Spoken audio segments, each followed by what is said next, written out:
England play their first of two friendlies heading into the European Championships, and this first one is up against Bosnia and Herzegovina. It's going to be a massive indication of what Gareth Southgate plans to do with the squad, which players are battling for a chance to get into the squad and not just the provisional squad. It's going to be really interesting to see how Gareth Southgate lines up. It's going to be interesting to see the England side he chooses. But shall we get into a quick preview of this game on Monday night? It's going to be a really interesting one, I think, in my opinion. It's something which we have to take a note of.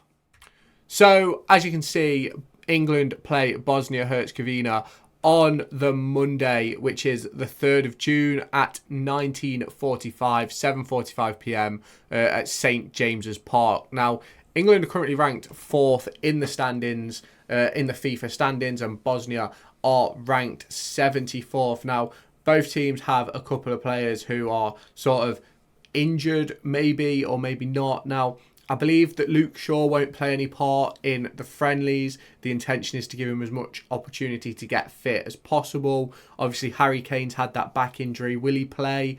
I don't know. Is it worth the risk? Obviously, the likes of Saka as well. You've got certain players who I think are sort of nailed on, obviously, to be in the squad as it is. So I think there's some players which don't need to sort of be looked at by Gareth Southgate. But also, there's obviously some players who definitely do. The likes of Eze and Cole Palmer, James Maddison, you've got Mainoo in midfield, Curtis Jones. All of these players need to be given the opportunity to really show what they're about and if they are capable of playing on the international stage. Now, if we do look at both teams' recent form, obviously Bosnia haven't won for 4 games, and the last win was a 2-0 win versus Liechtenstein. And then England haven't won for the past 3. The most recent result was a 2-2 draw with Belgium.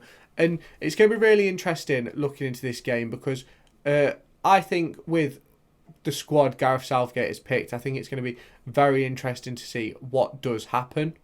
If you have not done so already, make sure you hit that subscribe button down below or in this top corner to stay tuned for all my latest England content over the next few weeks. We're going to be focusing on Euro 2024. We're going to preview the groups and what's going to happen and what's going to go off in Euro 2024 over the next few weeks. So make sure you do stay tuned to the channel by hitting that subscribe button, liking the video to push it to more England fans like yourselves, and I'll catch you in the next part of this video. Obviously, we already know that Jordan Pickford is going to be the number 1. So is he going to start Pickford in the friendlies, or is he going to give a go to the like of Dean Henderson or James Trafford? Who's going to be his second and third choice keeper? These are all things which we're going to learn from these friendlies coming up. And then obviously you've got in midfield, you've got like, in defence, sorry, you've got the likes of Kyle Walker. We know he's good enough. You've got Trippier. We know he's good enough. So it's like, which players are going to play? Is Jarell Quansah going to get an opportunity to show that he is worthy of a spot in the European Championship squad? Obviously, you've then got the likes of Mark Guéhi, Ezri Konsa, Jared Branthwaite, who are all sort of battling for that place in the squad. You've got Lewis Dunk. Now, I think he's got to get rid of 7 players, 7 or 8 players by the cut-off point for Euro 2024. Now, I personally think that some of these defenders are going to go. I think Quansah is probably going to end up going, and probably it's going to be between Guéhi and Dunk. And then I think, obviously, Luke Shaw, it's hit and miss whether he's going to make it anyway because of his injuries. So it's going to be really interesting to see. And then you've obviously got the midfield. Now, how is he going to set up his midfield? Because are we playing a back 5? Are we playing a back 4? What is he going to attempt to do? Obviously, you've got the likes of Eze and Bellingham and Maddison, who are sort of like more advanced-minded midfielders, but then you've also got the likes of Declan Rice and Conor Gallagher, Adam Wharton, Kobbie Mainoo, who like to sit. So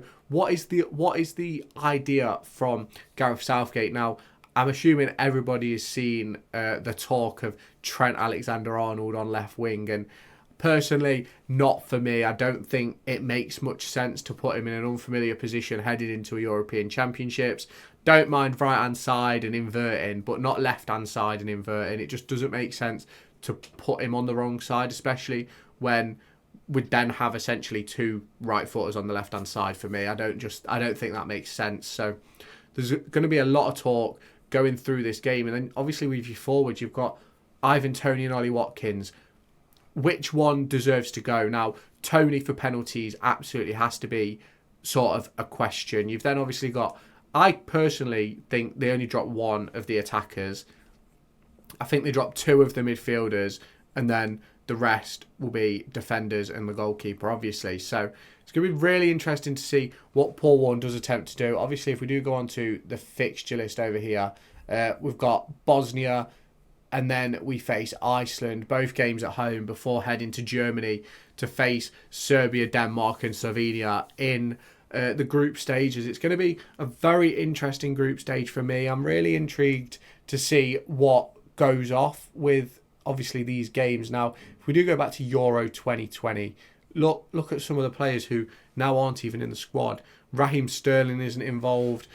Jordan Henderson isn't involved. Mason Mount isn't involved. So it's one of those where there's so much change over the past 4 years, and for me, I think it's going to be absolutely imperative that Gareth Southgate nails down what he wants from a squad. Now, obviously, you look at the group, and England should get through. Now, you look at the players we have. You look at obviously you look at the likes of Harry Kane. You look at Cole Palmer, Phil Foden.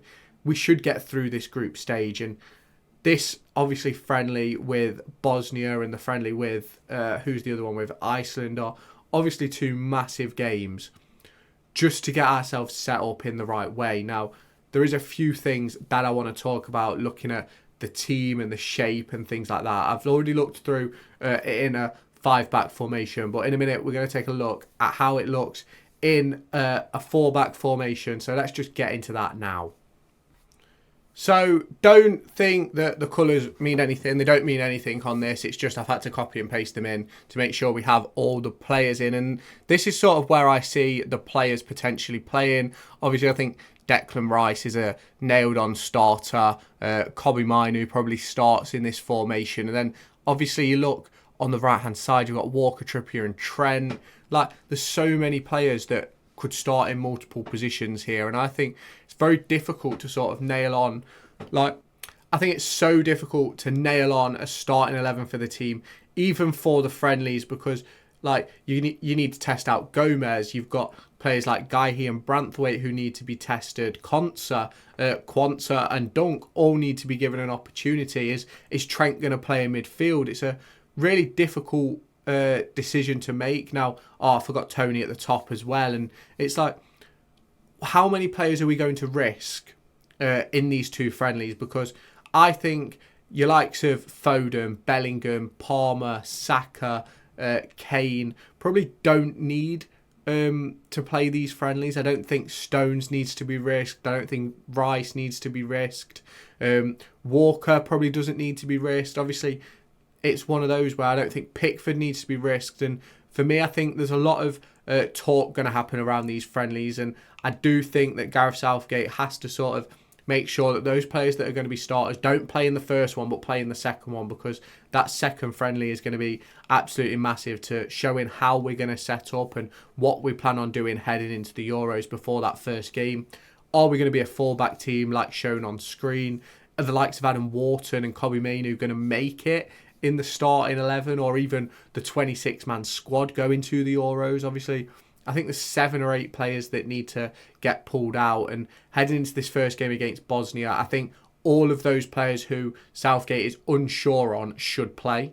I think they all need to get their minutes in and show what they can do and showcase their ability on an England pitch in an England shirt, because if you don't give them the opportunity, how are you going to know? I don't think training always gives an accurate representation of a player. Obviously, if you go back to some interviews that ex-Chelsea players have done about Eden Hazard, he wouldn't train all week, but then he's the best player on the pitch on a Saturday, or he'd sit out of parts of training to keep himself fit for the weekend. And it's like, I always think training's a bit of a hit and miss. It depends what type of player you are and what type of person you are, because obviously some people would like to protect themselves for the important games, and then some people are a bit different and just play full force in training. So for me, I think it's going to be massive who plays in those games into showing who Gareth Southgate's unsure on, who he knows is going to play. Obviously, I think Stones, I think it's one of those where he should probably play in the friendlies, but I don't think he should play full games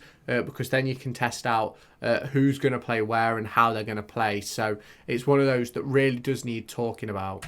So obviously, heading into this game, it's pivotal for me that we win both friendlies. I will be doing a match review after the England-Bosnia game on Monday night, and then I will be doing the same for the game against Iceland. So make sure you stay tuned to the channel by hitting that subscribe button, hitting that like button, and staying tuned for all my latest England and Euro 2024 content. We're going to be previewing each group over the next few weeks, so make sure you have hit that subscribe button and you do stay tuned to the channel. If you have not done so already, let me know your thoughts down in the comments. Hit that like button and I'll catch you in my next video. Make sure to go and find me on TikTok, pictured here, and Twitter, pictured here.